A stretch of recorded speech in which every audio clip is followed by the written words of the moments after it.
Thanks very much, Dave, and good morning, everybody. Thanks for the opportunity to present the New World story to you all here today at this fantastic event, and thanks again to Nick and the team for coordinating. It truly has been a great event for us so far. New World's in a very exciting phase of our development as a company. We advance our high-grade Antler copper project in northwestern Arizona. We completed our PFS in July recently this year, and we continue our exploration efforts in northern Arizona to try and find more high-grade mineralisation. To set the scene for you, as a company, New World has two clear corporate objectives. Firstly, that's getting Antler back into production as quickly as possible. And secondly, to expand the company's resource base by ongoing exploration drilling. Since acquiring Antler in March 2020, the company has drilled extensively, however, only pretty much across only 700 metres of strike at Antler. We've outlined a resource now that is in the top 4% by grade globally, and we've proven through our recent PFS that we have one of the best copper development projects in the world, and therefore we are rapidly advancing this project to development. Notwithstanding this, New World has a significant number of exploration targets at both Antler and 75 kilometres away at our Javelin project in areas of exceptional VMS endowment, and we're continuing to explore with the view to expand our resource base. As a company, we have a very strong board featuring a diverse skill set covering geology, mining and metallurgy, as well as extensive corporate experience both in Australia and, most importantly, North America.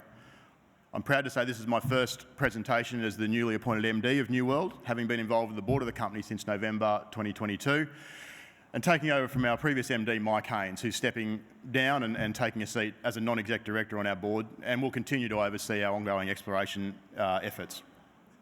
New World is lucky to have the support of major shareholders RCF and also Cbus Super on our register, and also we have extensive high-quality research coverage. We currently have just over $17 million in the bank, and given the quality of our underlying projects and our exposure and leverage to the copper price, are significantly undervalued. From a development perspective, New World's tenements are in prime copper real estate. We're in very sparsely populated northwestern Arizona, about an hour and a half south of Las Vegas. This is a state that has more than 50,000 people working in the mining industry and is home to 70% of the US's copper output. Antler is located close to established infrastructure and has access to water, power, transcontinental railway and interstate highways. New World Javelin tenements are located about 75 kilometres away in another known VMS cluster, and any ore from these tenements will be readily truckable to the Antler processing facility. From a permitting perspective, New World has submitted its longest lead time permits in January this year to the federal government, and state approvals are expected to be lodged and approved progressively over the course of this year and next. There are local precedents in the area for mines being permitted in less than 18 months, and this is a very supportive, very mining-savvy jurisdiction. And in my opinion, there's truly no better place in the world to be building a copper mine. In July this year, New World released our PFS for the Antler project, showing that Antler's a high-margin, very high-grade copper project with low capital intensity in one of the best mining jurisdictions on the planet. Antler's timing to development is coincident with the looming copper shortfall and increase in demand from the global thematics playing out. As a summary, the PFS outlined development of a 1.2 million tonne a year underground mining and processing operation, producing about 30,000 tonnes of copper equivalent in concentrate per annum. We have a mine life of about 12 years and modest capital costs of just under $300 million US. Life of mine will produce about $1 billion of free cash flow after tax, and we have an NPV pre-tax of $636 million, or in other terms, about 16 times our current market cap. From a development perspective, almost all of the project infrastructure at our project will be built on private land, with Antler located on patented mining claims. This significantly simplifies and streamlines our mine permitting process. We're building an underground-only mine development with 45% of our tailings put back underground as paste fill and the remainder stored in a dry stack tailings storage facility. All of this minimises Antler's surface impact and, in my opinion, shows the new standard for how underground mines and processing facilities can be developed globally. We have excellent access to infrastructure with rail and interstate highways 15 kilometres away, access to renewable power from the grid and water secured from a nearby privately owned land parcel. All of this means we can develop Antler in an environmentally responsible manner with low capex and low operating costs. As I mentioned, until recently, 100% of our drilling had been over Antler's 700 metres of strike. We've done about 60,000 metres of drilling since acquiring the project and have outlined a resource of 11.4 million tonnes at 4.1% copper equivalent, of which 79% is indicated. This is a very high grade, very continuous ore body that is open at depth. In fact, the deepest hole we've drilled to date, being 10.7 metres at 13.7% copper equivalent, is not included in our current resource, and so there remains compelling exploration opportunity within the deposit, which we do plan to drill once we are underground. Given we have outlined a 12-year mine life, we recently shifted our focus to a reserve drill out, and we're focusing our efforts on providing grade control surety for the first 5 years or so of operations. Results from this drill out have been released progressively over the last few months to the market and have reaffirmed our confidence in the resource model as we enter into a definitive feasibility study. The resource has been used to underpin a revised mine plan, and we're mining 13.6 million tonnes over about 1.2 million tonnes a year over just over 12 years. The head grade is 3% copper equivalent, and we have strong certainty in our mine plan, with over 83% of our current mine plan classified as classified as a probable reserve.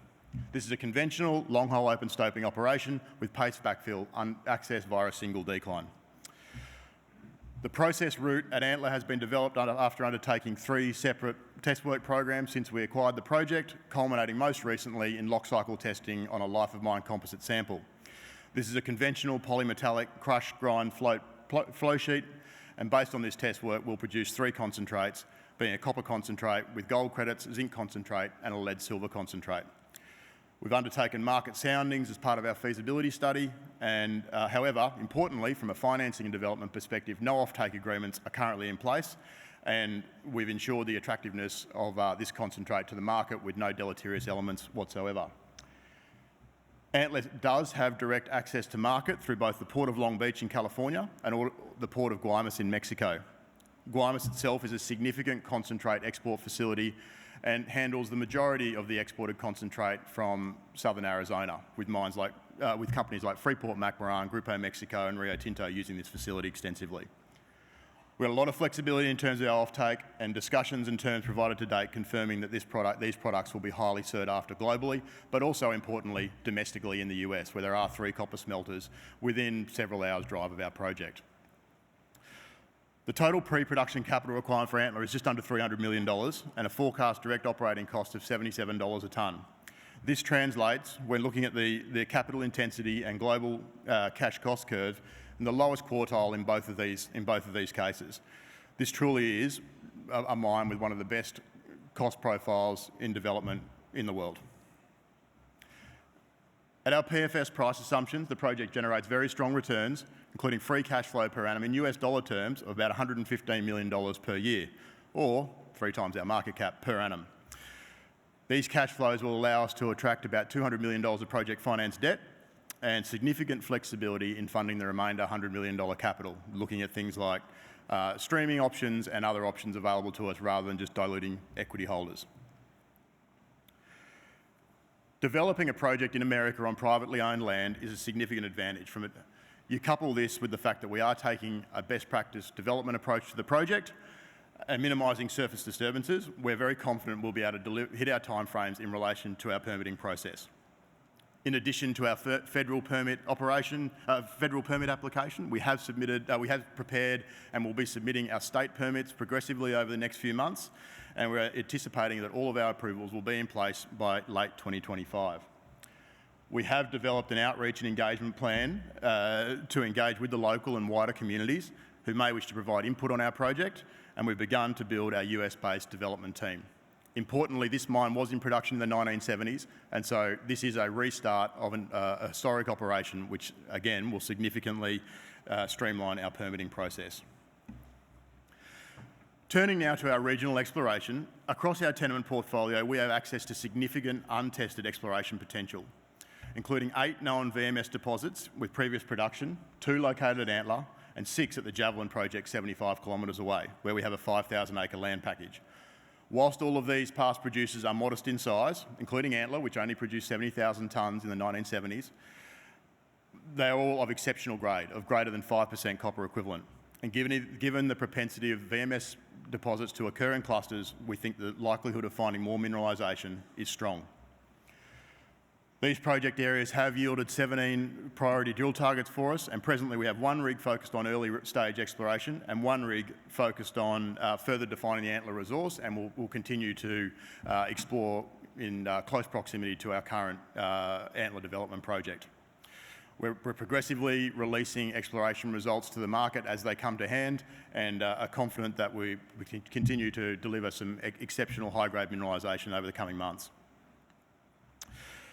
As I mentioned, until recently we had been drilling our newly acquired Pinafore project, which is located at Javelin. This is a past producing VMS with a historic mineral resource of 630,000 tonnes at 3.5% copper and 7.1% zinc. It's very high-grade mineralisation and also within trucking distance to Antler. Recently we've announced some exciting drill results from Javelin, including 7.4 metres at 2.4% copper and 3 metres at 4.3% copper equivalent. And have recently paused on drilling here to undertake some more detailed geophysics and to interpret these initial encouraging results.